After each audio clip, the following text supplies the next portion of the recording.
Hello, everyone out there. This is Rebecca Freedom, and this is episode number 68 of Heard Not Seen, produced by John Beethan. Today, we're going to jump into the topic, being loved for who we are. Title being, Be Loved for Who You Are. Talking to you out there who feel a little bit unloved, under the weather, not feeling quite on top of your lives. And of course, that requires something that we're going to tap into this podcast called unlimited courage. Now, what I'm aware of is this podcast is probably going to be a long one. So you want to set some time aside. If you're in the gym, doing your walking or whatever, driving, this is a great commuter podcast because we all have to really face the fact that the core of most of our frustrations in life, most of our, I'm not getting what I want when I want it, how I want it, when I want it, how I want it, is because we feel that we can't be loved for who we truly are. And also think of all of you who are congratulating me on getting over my head cold so that I could come to you with this true sultry voice instead of a stuffed up nose. You're welcome. We're going to cut in a little bit of, on the way here, John, I had a little bit of like a epiphany in the car, a little epiphany. So we're going to cut that and splice that in this moment. Deep Thoughts by Rebecca on the way to, plus this iPhone's sucking. Okay, on the way to podcasting. So this podcast is going to be called Being Loved for Who You Are. And my whole premise is no one loves you for who you are. Everyone loves you for who they want you to be, like how you can, which is an important lesson to learn here on this earth plane because part of the development of our souls or releasing of our karma is being of service, the dharma, paying it forward to others, right? So being what others want us to be, being in service of their thoughts, needs, and desires is neither good nor bad. It's just a function of being human. But the reason we say love yourself so much is because the essence of who you are, the life force that keeps you going, and this little light of mine, I'm gonna let it shine, let it shine, let it shine, let it shine. That part of you that needs to just keep fucking going and shining and not, sticking like heroin needles in your freaking between your toes, like you need to love the essence of who you are, the life force inside of you, the spirit, the sorceress inside of you, so that you can be that contribution and be contributed to, right? So it's not just like about you giving and then not receiving.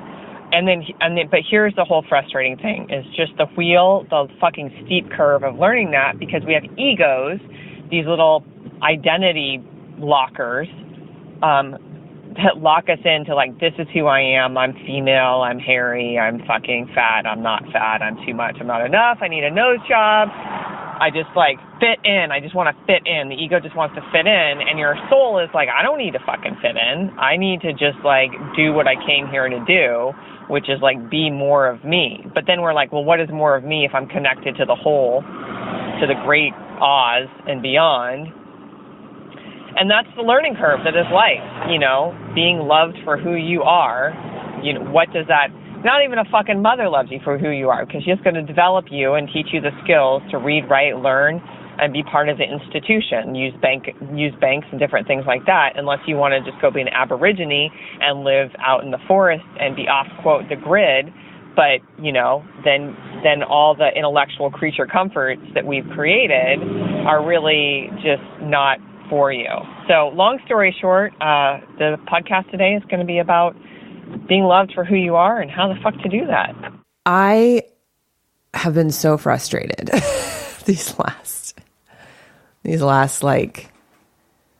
so Mercury went retrograde and we all kind of joke about that in the metaphysical community. What does that mean? And according to a lot of,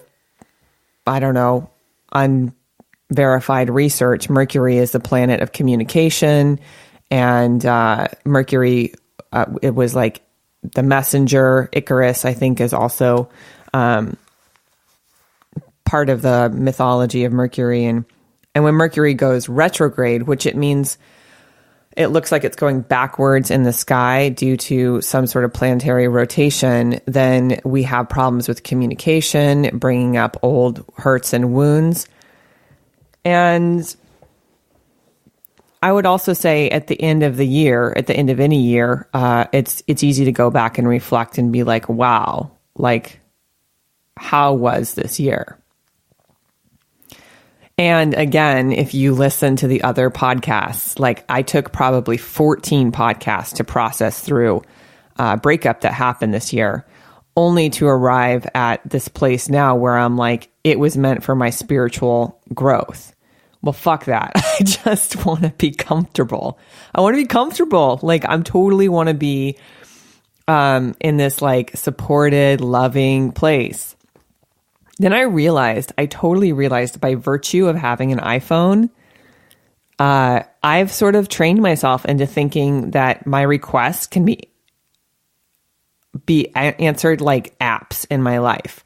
Like if I want to have a little social media fix and see what other people are up to, boom, I just like 2 seconds I'm on Facebook or I'm on Instagram getting like a hodgepodge of pictures or different events. It's like just that immediate.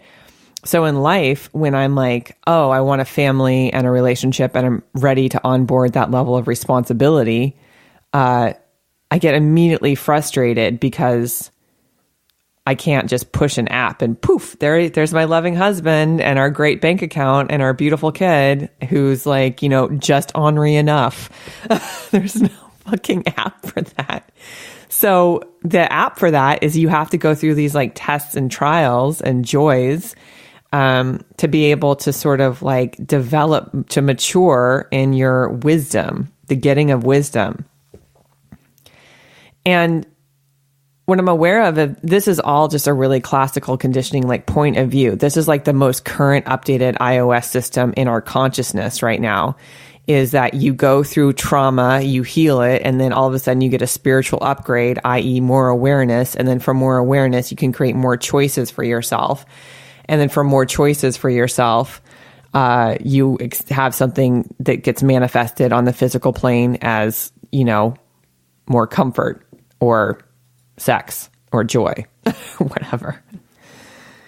But the process of that is just like, it's a son of a bitch, because I don't know about you out there, but for me, when immediately, especially having been trained into this new age consciousness, when I don't get what I want, when I can't just push a fucking app and be like, poof, like Grubhub, where you're like, I want a burrito. You get on an app and then somebody like delivers you a burrito, like Uber Eats. Like we literally only have to lift a finger now in our society. We're like, I want this, whoop, finger. And to go backwards in that piece, when we were witches, like women who are witches, actually casting a circle, pointing your pointer finger, just like in Harry Potter, was just as powerful. But, it took a minute for the elements to align and bend. It had, a delay that sometimes required patience. So in this society where all you have to do is like lift a finger, but then you have this storyline, if you will, of people that you date are your mirrors. They're going to reflect good and back to you. Like, love yourself. It's kind of responsibilities on you. Your life is like predicated on your ability to love yourself. And if you're not really loving yourself, then that's going to be reflected out in your external reality. Your internal reality is reflected in your external reality. And so the cycle goes. So this is why I came to like, okay, loving, like being loved for who you are, because so many of us are like, oh my God, like I'm just a flawed human being. I know that happens to me within the container, within the sort of conscious structure of as above, so below, as within, so without, that if I'm not quote unquote getting what I want, if I can't have this like rapid app reality where I just click on something and then it's like, poof, there it is. Like you have this desire for family. Well, here's family without any process, like no process, zero process involved. It's just like, I want it. Where is it? I'm not getting it, creating this massive anxiety. And then the mass anxiety then turns into depression or anxiety. Like depression inside of me that's like, oh, there must be something wrong with my internal reality. So I have to go hunting to fix myself and exhume childhood trauma or all the times I've been broken up with or all my failed relationships and like go ruminate on that. So yeah, so so ridiculous. I know so many people probably out there that can really like relate to this sense of like, what is the good life? Like, is it a good life to be loved for who you are? Like, what does that really mean to be loved for who you are? Because as I said on the drive over here, no one's going to love you for who you are. They're just not. They're going to love you for what you can do for them, for your functionality, for like the beast that you are. Your body is a beast. It's beastly. It doesn't mean it's not beautiful. I don't mean it in that context. I mean, it's an animal. Your body's an animal. And here we are with this animal day in and day out. And then it starts to change. Like I was recently reading about nose jobs because when I really get anxious, immediately I blame all my things on my nose. I was like, my life is my bank account. It's the fucking nose, man. It's just, yeah, it does a good job with functionality, but really form, I didn't get the form right on the nose. And so I started reading about how we age and how our faces change. And somehow there's a mental part of me that goes, well, your magnetism is connected to how beautiful you are and your face. And again, we want to be loved for who we are. So let's examine the mechanism of that. Step 1, judgments and conclusions. Judgments and conclusions.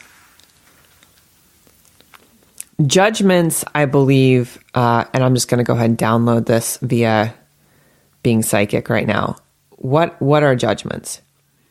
Judgments are the perpetuation and proliferation of thought forms that prevent growth, basically. Judgments are just more of the same. More of the same. Judgments are about sameness, right? Judgments are sameness.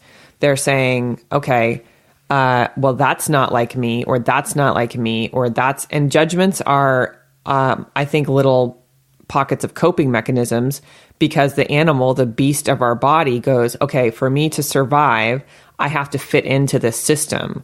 I have to fit into the institution. I have to learn how to read and how to write. I can't just grunt my way through life unless you're a guy. Just kidding, kind of. But you can't really grunt your way through life. You have to kind of learn to read, to write, to be successful, to speak monetarily, to know the exchange of things, to have some spiritual awareness, and then that's judgments, is sameness.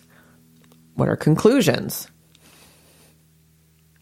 Conclusions are that the feeling or outcome we're seeking, the physical manifestation of our longings and desires, can only come to us in one way. So an example of a conclusion is, well, I'm going to work this job and I get paid $50,000 and that's how much I'll make this year is $50,000 minus taxes, minus whatever. And that's a conclusion that that's the only way that money can show up for you in your life is through the channel of the job. Or in my case, like I'm lingering and holding on to this conclusion that the only way that I'll feel really comforted and satisfied and satiated in life is to be part of a family, to be married. So judgments and conclusions. Now, judgments and conclusions are really held in this container, this storehouse called ego, called our ego. Which ego is really sort of like a manager. It's the liaison between our higher self, our infinite self, and our id, our lower like base physical body, like just food, touch, movement, survival. Just don't fucking die. Basically, that program of like life goes on and on. Ego is like the middleman or middle it, middle thing, middle he, she, there. And so ego really manipulates and uses judgments and conclusions because ego wants to be able to fit into form and structure. Wow. That was pretty good. Ego wants to fit in to form and structure. And this like amorphous spiritual reality, this smorgasbord that is like possibility, there's a distillation that happens in each of our lives where we go, well, I'm not going to be the architect. I'm going to be the accountant. I'm not going to be the pastor. I'm going to be the whore. I'm like, there's a sort of amalgamation of a distillation of spiritual possibilities, the blueprint of our like our karmic blueprint, that we turn into a dharmic blueprint in our life. Up here, I have my hands in the air, like, wait a minute, just don't care, talking about this and just saying like the distillation and ego is not a good or bad thing. It's actually quite neutral. It's just sort of a machine. It's a function to be able to say, oftentimes for us to transmute thought into form, it has to sort of pass through these ego structures. Now, there's a glitch in the matrix. And for me, the glitch in the matrix normally comes because I'm fucking impatient. Because I have like the musings, the provocation of wanting something. And wanting, the word wanting is literally to acknowledge the lack thereof. Like the wanting is not the having of it. It's simply saying, I feel this irritation, this provocation, this desire inside of me to have a physical experience here. And being horny is a really good example of that. Just being like, fuck, I'm alone and I'm horny and I guess I can masturbate, but I really don't want to masturbate. I just want somebody else to be here and to have that like ultra augmented, connection of like where you have a sexual experience that opens you up to God. David Data talks about being fucked open to God. Like, yes, please. But what ultimately happens is that the ego structure goes, oh, alarm bells. She's horny. How are we going to turn horniness into a physical experience? And this is where we talk about manifestation. And again, all of this, the reason that I'm talking about this in reference to being loved for who we are, being seen, accepted, in allowance, honoring of who we truly be, is because of the frustration in transmutation. When we're trying to like bring something into form, and I just invite everybody in this moment to not necessarily look forward on what is yet to be created, but what has been created through your life. What contribution have you been, and what's contributed back to you so far in your path? Like, have the things, the people, places, and things in your life, maybe going to school or practicing art or learning music or learning another language or traveling or having a deep, intimate relationship with somebody. Has that been something where you felt, okay, I feel validated and loved for who I am? So beyond ego is this place called, beyond conclusion, beyond judgment is this place called contribution.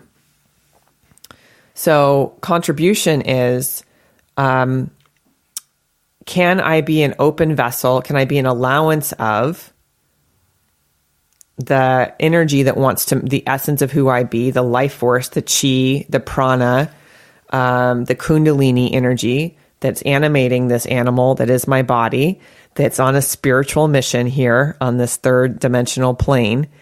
And if I can be an allowance of that and be open to acting on inspiration, then I will truly be a contribution. Like the energy will flow through me, and my voice, my actions, and my essence, my auric essence of who I am is going to have a ripple effect. Therefore, energy flowing out of me, which then magnetizes energy to come back to me. So it's like contribution out, contribution in, contribution out, contribution in. Great. I'm glad I got all that out. Jesus Christ. Jesus, it's a lot. But what that looks like in my life, what that actually looks in my life is that, again, just the irritation of having magnetized an experience to my life where it's like it required a breakup, where like a breakup was a wake up for me to then create more for myself. And I've tried to look at it from lots of different angles, where I was like, fucking, that was a goddamn mistake. Why did that happen? I didn't want it to happen that way. And my girlfriend and I were talking last night, and she's like, you know, by virtue of being Aquarius, we want to heal and change the world. And a lot of us are helpers because that's part of that affirmation of existence. Like, I'm a contribution to, and I'm receiving from. I'm contribution to and receiving from. But you don't always get what you want. You don't always get what you want. You can try sometimes, but you just might find you get what you need. Sorry for being a little off key, but there, you get it. You get the point. You get what you need. And I'm just like, I don't like what I need. I don't like what I need. And then all of a sudden we put it and we plug in the solution. Oh, well, if I don't like what I need, then, you know, being loved for who I am would just quell that, because being loved for who I am means I get to be validated all day, every day, app style. Tell me I'm right. Tell me I'm good. Tell me I'm beautiful. Tell me I'm smart. Tell me I'm enough. Do it like I'm going to do it. Do it like I would do it. So to bring this down to reality is like one of the most frustrating kind of pieces that I received this year was, again, what Joe said to me about, you know, I want to be dating a woman who I feel like in my bones is my wife, is going to be my life partner, and you're not it. You're not it. And then my ego is sitting here with this like program running in the background being like, you want to be a wife and you want to have family. I had inserted the code though that was like, I'm not having kids, but you know, whatever. Now that's like, what else is possible? Because you can change your mind and your mind can change. Different things can show up in your life. Like the spirit of this, you know, I've had several people tell me that I have like a son hanging around me that wants to be born. And I'm like, oh, great. And that's not weird at all for anybody in the metaphysical field, and anybody who's not metaphysical, you know, cancel, delete. So what I'm saying is like hearing that, my ego goes, we're trying to bring this thing into form here. Hello.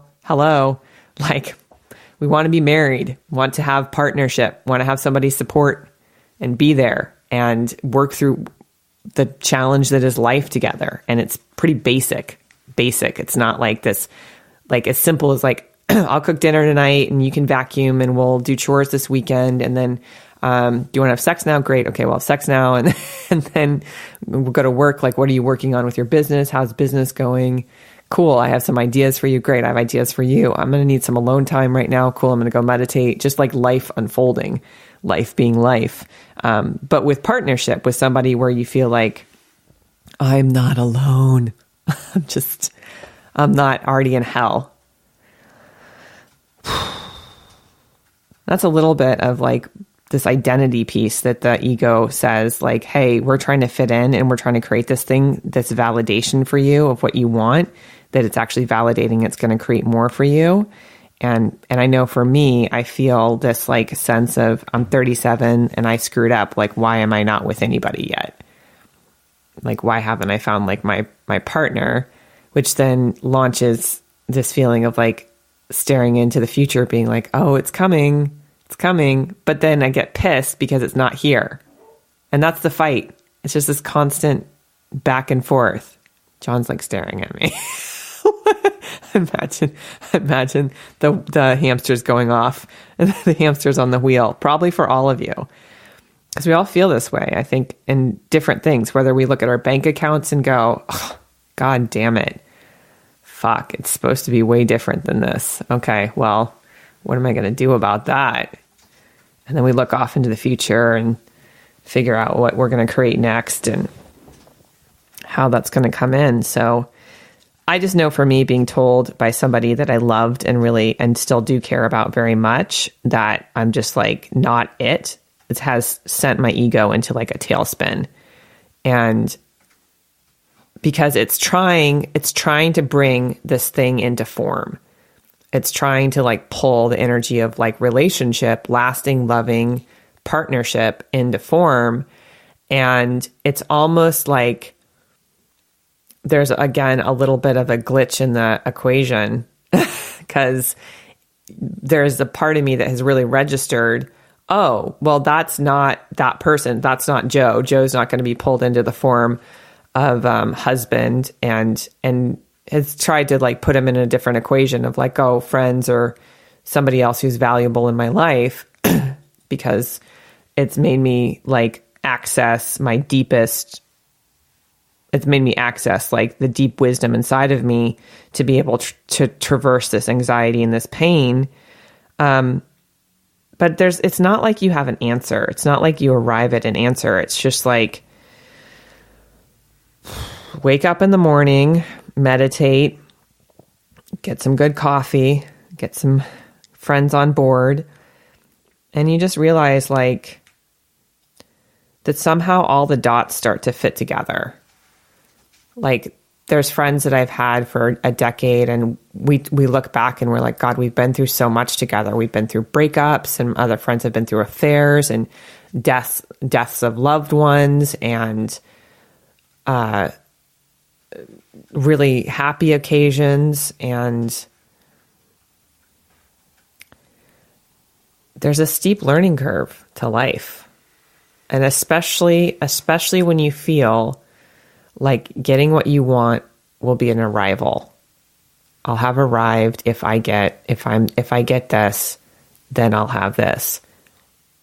And nothing, and the real interplay internally is making yourself wrong or making yourself right or making yourself good or making yourself bad for how things are showing up in your life. So if you can just destroy and uncreate all of that, again, clearing statement, access consciousness, good, bad, right, wrong, POC, POD, all nine shorts, boys and beyonds, and ask what else is possible, there's a chance that you will really, truly start to love yourself for who you are, which is a vessel of creation, which is a conduit. And sometimes conduits feel like they can't do it because it takes process. In this third dimensional reality, it takes time to achieve something. That a master's degree doesn't happen overnight, that a baby is not created in one day, that, it's not forever summer. There are cycles and rhythms. And we have to be graceful with ourselves to receive grace and mercy to say, I'm in a cycle right now. I'm in a rhythm. And specific to me, it's like I really want to be a member of a family. Like I want my partner with me, and I want to be able to be creating more, because what I'm aware of as a single person, there are limitations in this physical plane. There's just, you can't do as much. Can't lift a couch by yourself. I'm going to go on tour. I'm going to leave in a van, and you can't get quite as far if you're responsible for all of the driving, although I'm nuts enough to drive 19 hours by myself. But there's just more energy with two. And again, even the Bible says where two more are gathered together, the Spirit of the Lord is there. Discrimination against single people. God. Just kidding. But there's also a lot of Buddhist texts talk about solitude, about being still, about being in like the bardo, the liminal space, the limbo, purgatory, the in-between, where in that stillness we find more of who we truly are, beyond just frenetic action, beyond manic action, beyond just the noise and the chatterings of chasing after something in the future. I would say, and we could go on and on, that the point I'm trying to make here is the most potent we'll ever be is right now. And to be loved for who we are, we have to be loved where we are in our process. We have to just trust the path, trust the process. To say, like, at this particular time,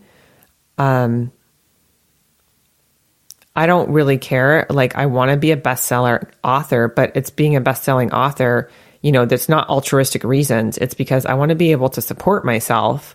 And if I end up having a kid like Marianne Williamson did, like later in life, like I want to be able to support that kid, and I want to be able to have impact. And, and for that to happen, I've got to create greater depths of connections with people. And so the cycle goes. So being loved for who you are is about acceptance of the cycle. And I read it so well last night that denial, the coping mechanism of denial, is something that we use, our id or our ego uses, until we have the strength to face reality. I'll say that again. The denial or illusion or evasion of the truth is something that we all do until we have the strength to face reality. And facing reality means oftentimes we're going to have to shed what was familiar, step out into the unknown, beyond the edges of love, into something more. And that's exactly the precipice I'm on in my life. 37, feeling like, oh, I just want to be comfortable and in the suburbs and, cooking dinner. But life sometimes asks more of you than to be complacent or apathetic. And what that means is you have to know that no one is going to love you for who you are except for you, because part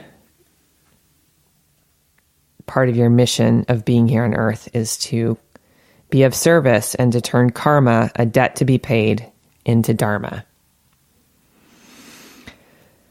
So to recap today's philosophical podcast is to say that life is fucking tough. It's tough.